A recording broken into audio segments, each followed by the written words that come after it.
When going along the highways, we drivers should make it our business to watch the road signs. When approached with another problem, the most common tendency is to suggest what possible action likely to make someone defensive. Thus, responding this way frequently might be Warning, no sugar added, no preservatives. Tuesday, a 2-hour movie going ape. A hilarious comedy. Some more cool weather on the way. Details on Nightcap. The race to be the best, to be the king of the road, goes on and on. The batteries tend to last only a few hours, but that's not keeping the buyers away. If only you had more energy. You have to be thrifty nowadays. You work too hard for your money. This weekend, we're opening doors all over the area. Homes you can afford. What is the problem? Housing, travel problems, real estate problems, whatever it is. Well, it all comes down to this moment. This is where it all gets decided.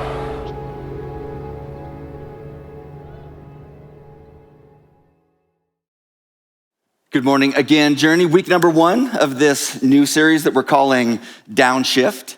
The way our sermon series come about around here, most of the time, Brian and I are kind of looking out at the horizon of our church and where does it seem like God is leading us and figuring out like what texts, what ideas do we need to bring to our people to move to the place where God is taking us. This series had a little bit different roots to it. I'm gonna be really honest right up front. This is coming out of my own personal struggle and weakness. Now, I don't mind talking about my struggles and weaknesses, but I kind of usually like to talk about them after I've figured them out. But this is something that I'm actually kind of walking through real time. Let me give you a little bit of background. I've only been the lead pastor of this church for about 5 years. I never planned on being the lead pastor of a church. And so to be put in that situation, in that opportunity, in the midst of a growing, thriving church, created lots of challenges for me. I love the fact that our church is growing, but it does create challenges, new needs, new opportunities. And what was happening in my life is the learning curve was so steep that I was just trying to learn how to do more and more and more. But I kept getting this feeling like I'm behind. And I never felt like I could catch up. I just feel like I've got to work harder, I've got to work longer, I've got to work smarter. And I'm all about hard work. That's the way that my dad raised me. But here's what I started to see was happening in my life. A close friend of mine started to talk about the reality that my emotional fat layer was becoming depleted. And here's what was happening in and around me. I just began to see that I was emotionally and mentally more tired than I had ever been at any other time in my life. And if you know me well at all, you know I'm a feeler. It doesn't take a lot to make me cry. But I noticed that I was becoming numb. I wasn't feeling things the way I had felt things before. I noticed that it was becoming more difficult for me to metabolize criticism. You might find this hard to believe, but people actually criticize pastors every once in a while. And nobody ever likes it, but I just began to notice that it was more difficult for me to metabolize those things. They were taking more root in my life than they ever had been before. And then I started to watch my life, and maybe I kind of blamed this a little bit because of the stuff that was going on in COVID, but it was bigger than that. I started to get isolated from people. I started to distance myself more from people. And I knew that there was something that was wrong, something that was broken. So I began to talk to mentors and friends, and they said, absolutely, you've got to change some things in your life. This led me to a handful of months ago. I took a day where I just said, Lord, I just want to be with you. I want to try to unpack some of the things that are happening in me. And he led me to a book by a guy named John Mark Comer. He's a pastor in Portland. And this book was called The Ruthless Elimination of Hurry. And as I spent that day devouring most of that book, I came back and I just thought, I have got to share this with our church. Because here's the conclusion that I came to after reading that, is that we are too busy, we're too hurried, we're too worried, we're too distracted as a people. And as I started to talk with other people, I realized it wasn't just me. I'm not alone in this, and I don't share this in any way because I want you to feel sorry for me. Poor me, our pastor, he's having a hard time. I believe that this is something that we all need to hear because I think it is killing our spiritual lives. And it's killing our ability to actually become all-in followers of Jesus. There is no way, friends, that we're gonna get to where Jesus wants us to be as individuals and as a spiritual family unless we learn to slow down. Downshift. I love how Corrie ten Boom said it. She said, if the devil can't make you sin, he'll make you busy. Isn't that true? There is truth in that. Sin and busyness, sin and hurry have the same effect on our lives. They disconnect us from God because we get so distracted by the things of this world, we don't give our attention to God. And we don't give our attention to the people around us that can bring life to us because we're so busy. And friends, we actually get disconnected from our own soul, who we are, when we're not able to give God our attention because it's His voice, Him talking to us that defines who we are. Just like John shared when he led into that song today, it's our identity that we have to hear, and we have to hear it from Him, and we can't hear it if He doesn't have our attention. The famous psychologist Carl Jung had this little saying. He said, hurry is not of the devil, hurry is the devil. Friends, we can't live our life at warp speed without warping our soul. And here's the deal. If the devil wants to make us distracted and hurt, he's not gonna come at us likely as a serpent and talk to us the way he did with Adam and Eve in the garden. If that happens to you, I definitely wanna hear about it. And he's not gonna be this little cartoon character with little horns and a little pitchfork sitting on your shoulder, trying to talk you into something. If hurry is not of the devil, it is the devil, here's how it's gonna come to you, because he's gonna try to distract you. He's gonna try to keep you from focusing your life on the most important thing. The devil is gonna come at you with one more activity to do. One more deal that you need to close.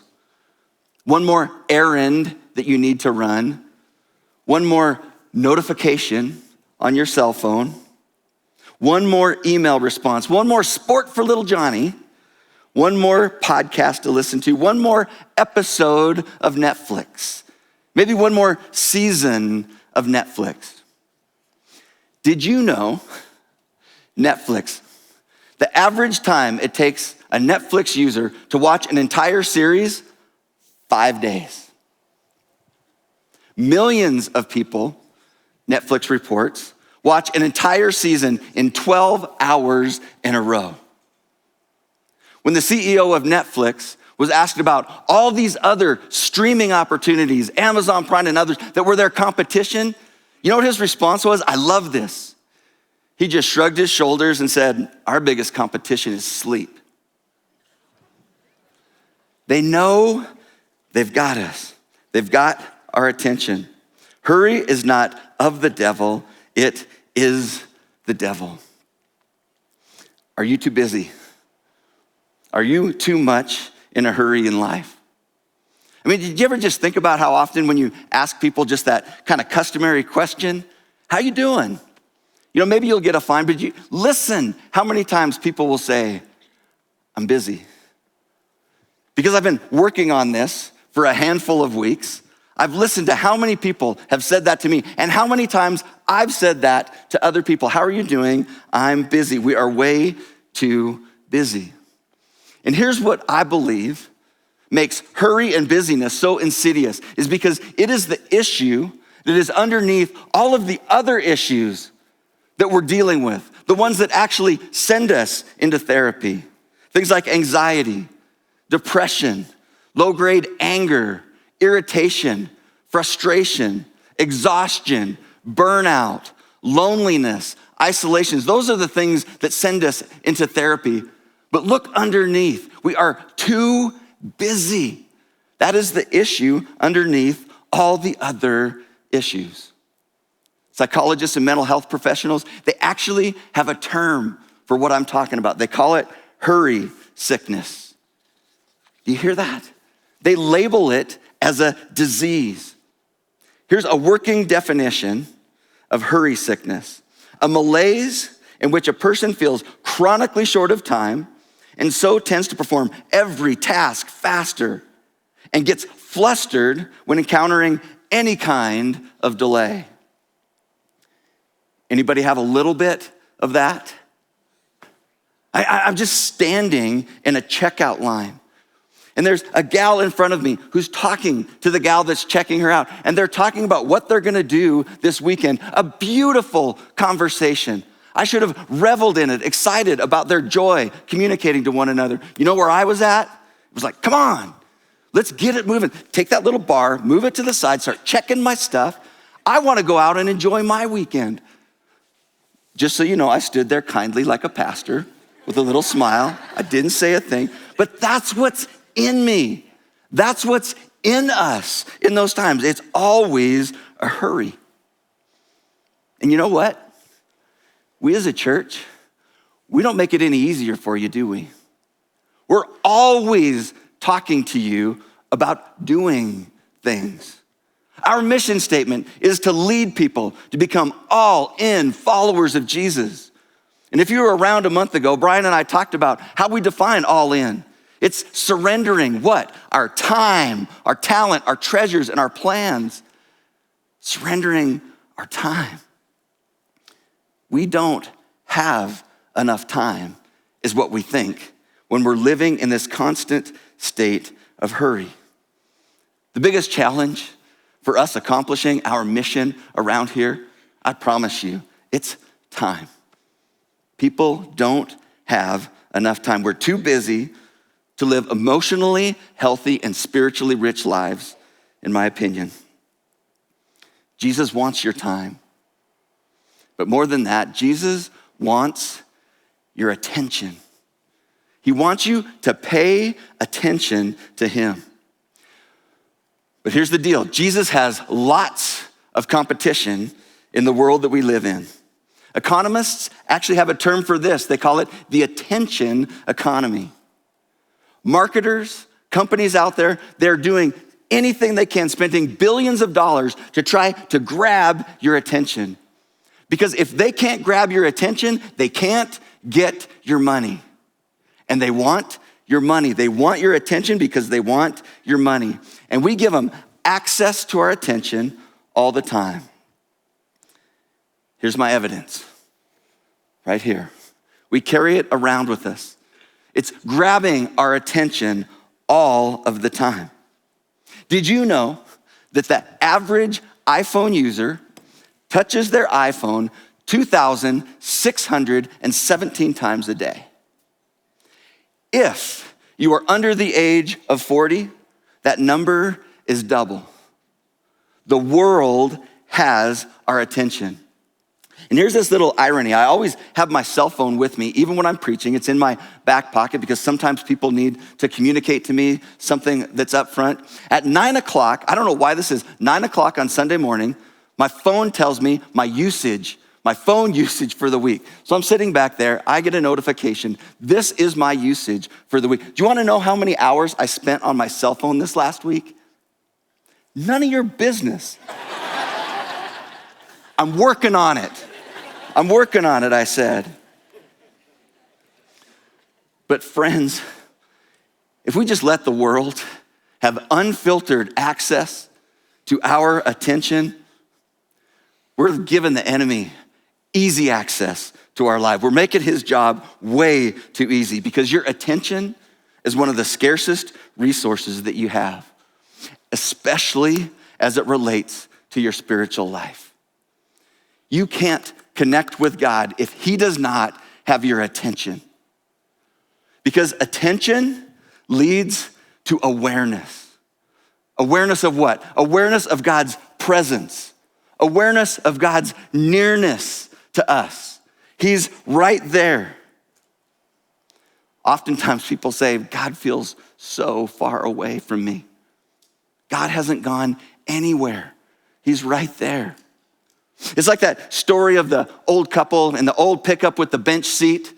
He's sitting way over on his side of the seat, driving the car. She's way over on the other side of the car, sitting in her seat, and they pull up behind another old pickup with a bench seat, and there's a young couple in it.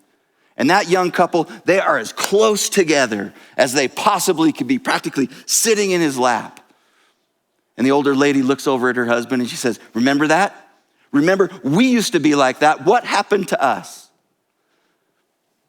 Husband just kept his hands on the wheel, said, I haven't moved.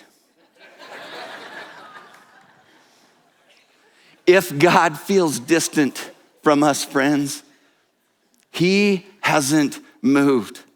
God is omnipresent. He is every place, all the time. But when we sit in our life, when we get hurried and busy and worried, sucked into our phones and our TVs and our to-do lists, and even sometimes our activities for God, God can feel distant from us. We can become completely oblivious to the reality that God is with us. He's in us. He's for us. And he desires closeness and intimacy and relationship infinitely more than you do with him. This whole idea of being hurried and worried and busy, we didn't invent it in the 21st century. I feel like we're trying to perfect it, but we did not invent it. This has been around as long as people have been around.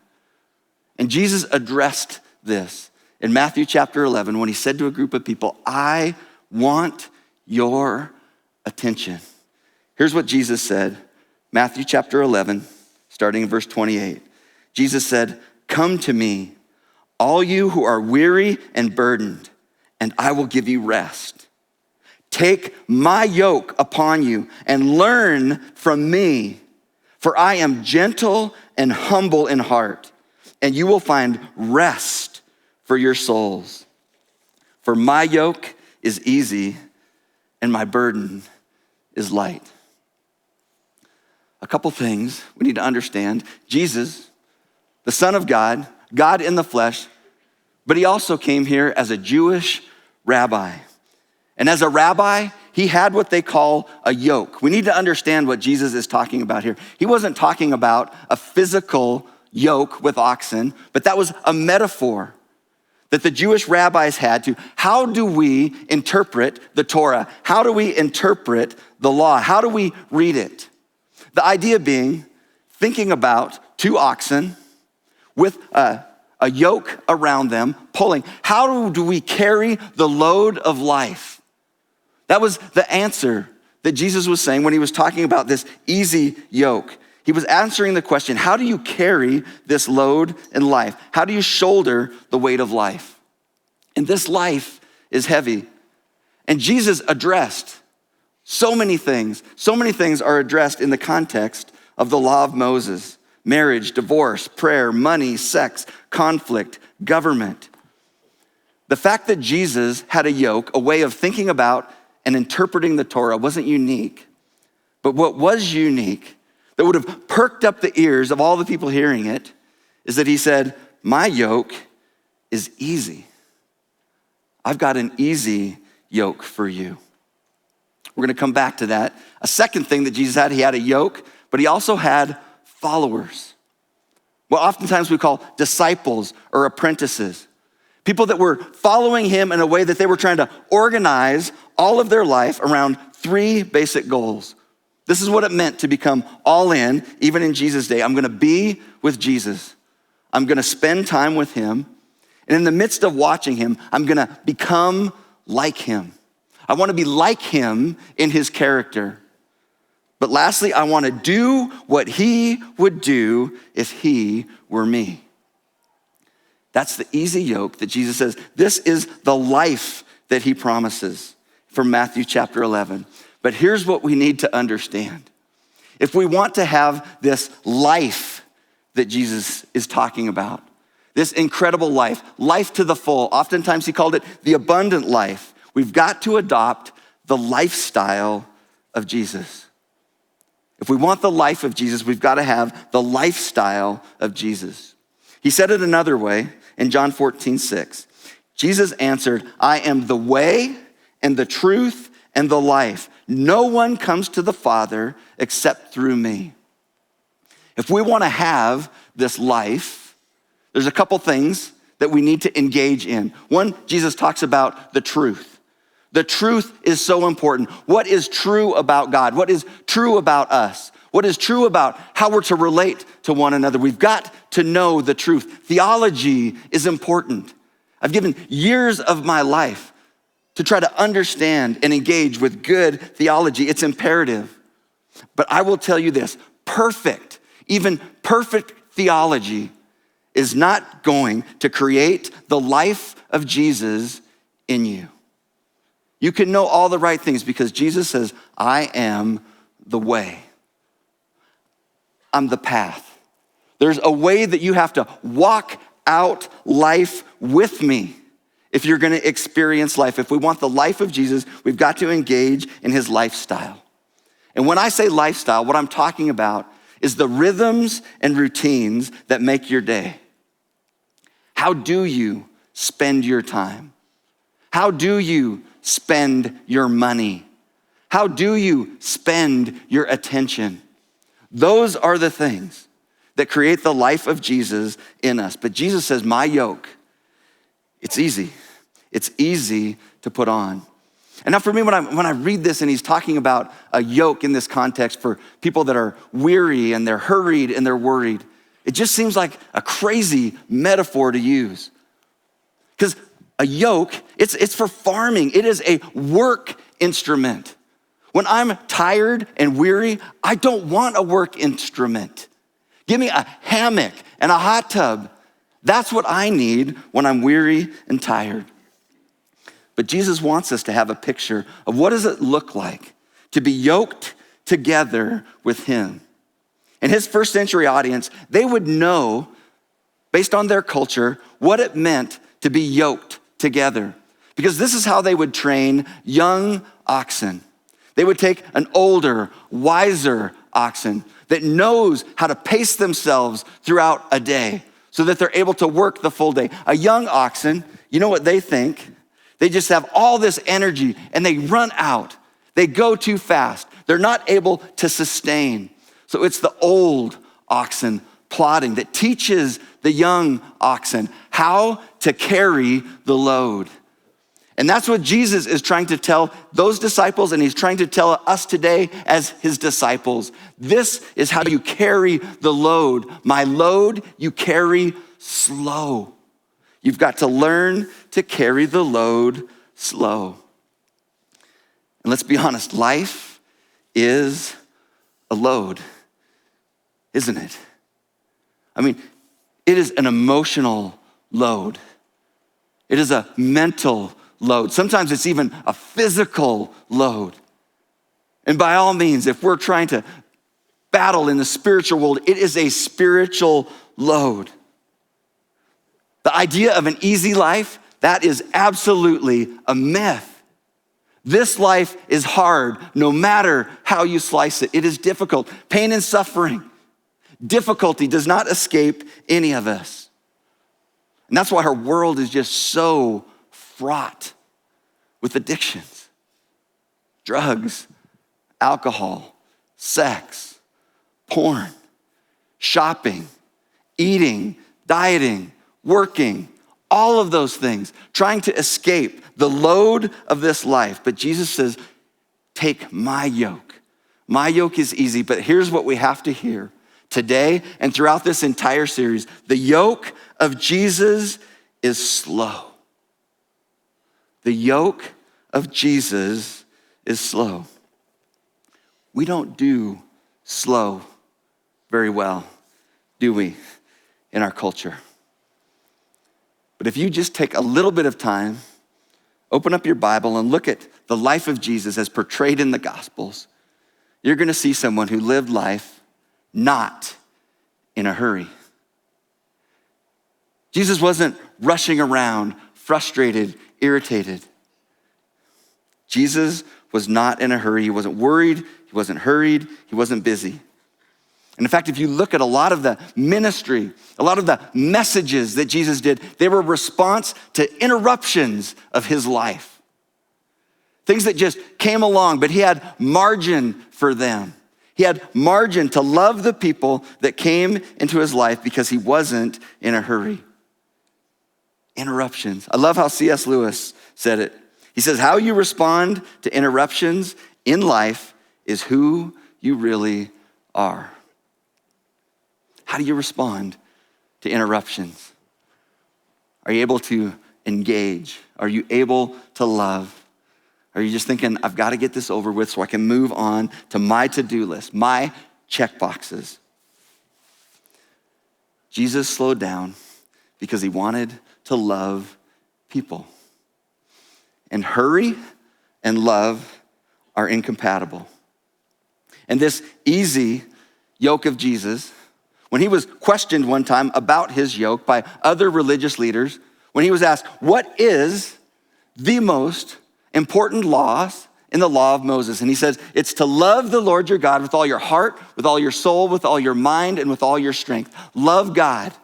That's what you invest your time, talent, treasure, and plans in. And he said the second is like it. Love your neighbor as yourself. God and people. Love God, love people.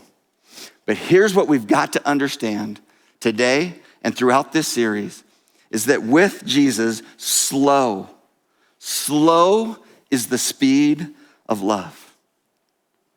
Slow is the speed of love. Think about relationships that you have. What does it take to let people know that you love them, that you care for them? Can you do that when you're in a hurry? You can't, because to make people feel loved, they need to be seen. They need to be known. They need to be engaged with compassion. They need to be listened to. They needed to be understood. And we can't do those things when we're in a hurry. With Jesus, slow is the speed of love. If we're gonna love God and we're gonna love people, we've got to slow down our life because hurry and love are incompatible. And I can just imagine that there are some people out there, as I'm talking about this idea of slowing down their life, you're just thinking, bald man, that's just crazy talk. That's not what I need. I don't need to learn how to slow down my life. I need you to teach me how to be more efficient. I need you to teach me how to live this life at a faster pace. I need shortcuts. I need life hacks. That's what I need because I need to get more done in the time that I have. No, you don't.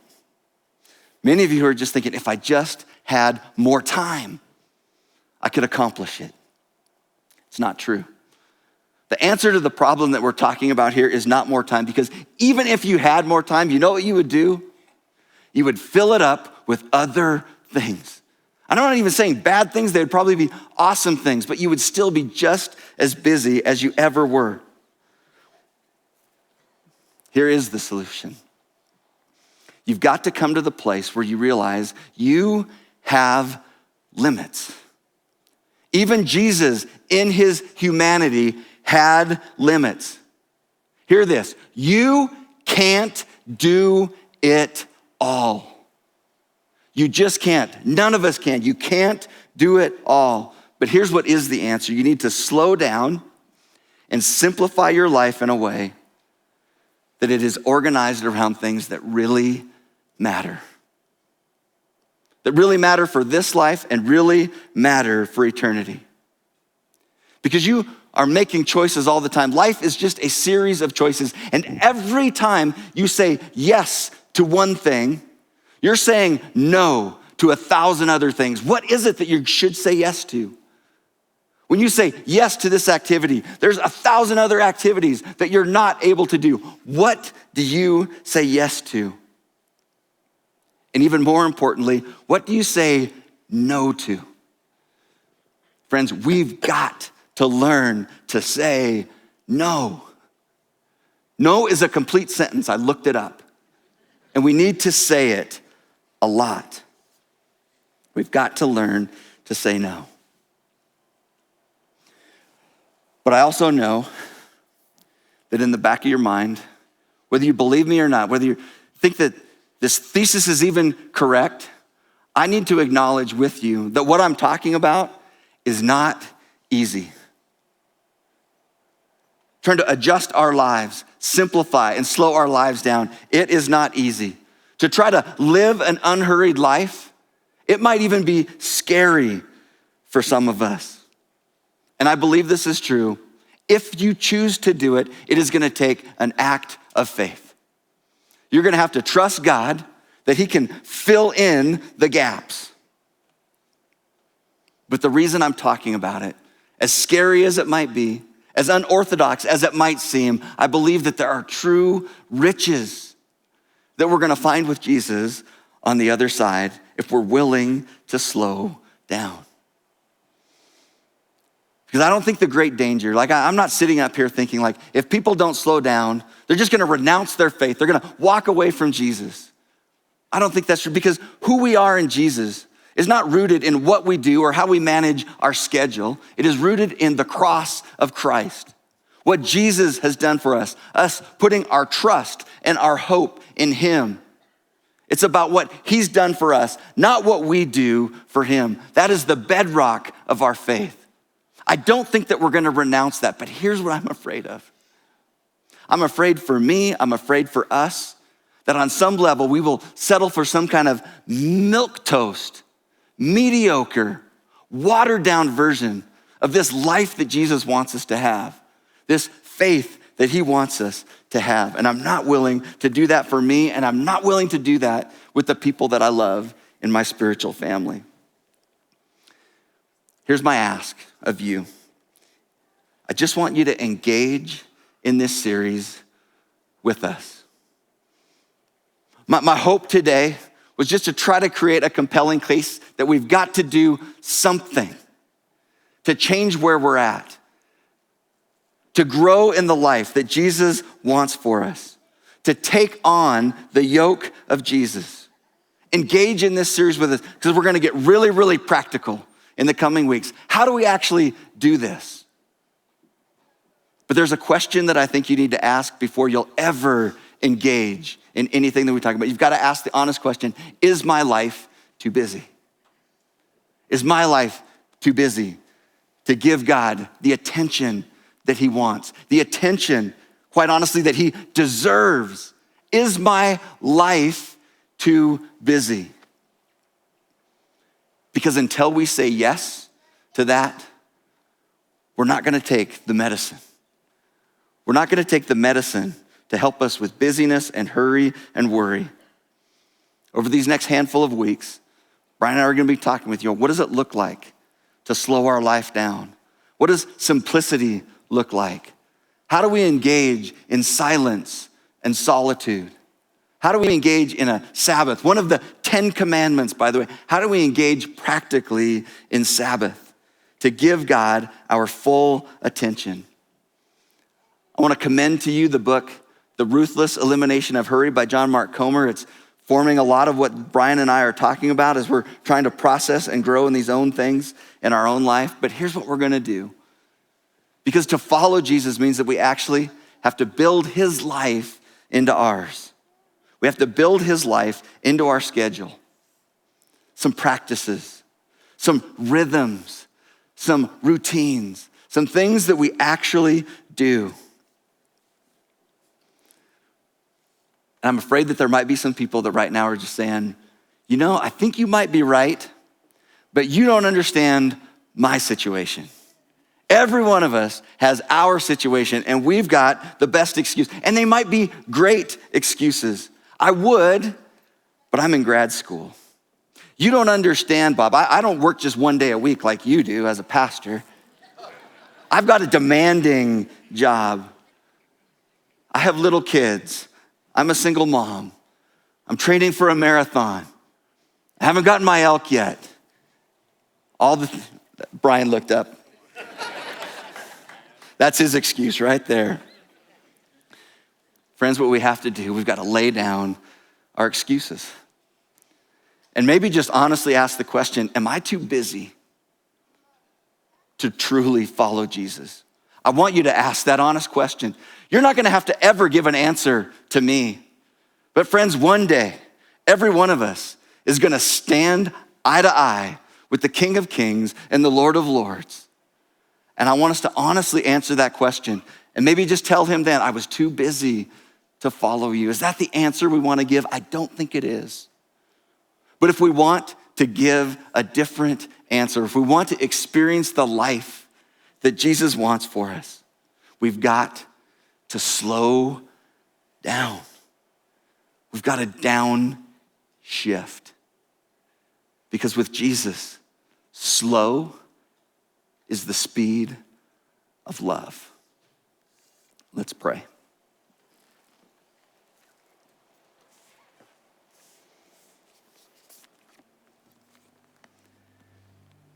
Jesus, I just want to say, without hesitation or without reservation, you deserve my full attention, our full attention. Our lives belong to you. Jesus, I know that the only reason that I have breath in my lungs to say the things that I'm saying right now is because you give them to me. You give me those breaths. Jesus, you deserve my attention. And Jesus, I want to pray over my life. I want to pray over my friends in this room, all of our friends and family that are watching online, all a part of our Journey family. We want to give our attention to you. You and you alone are deserving.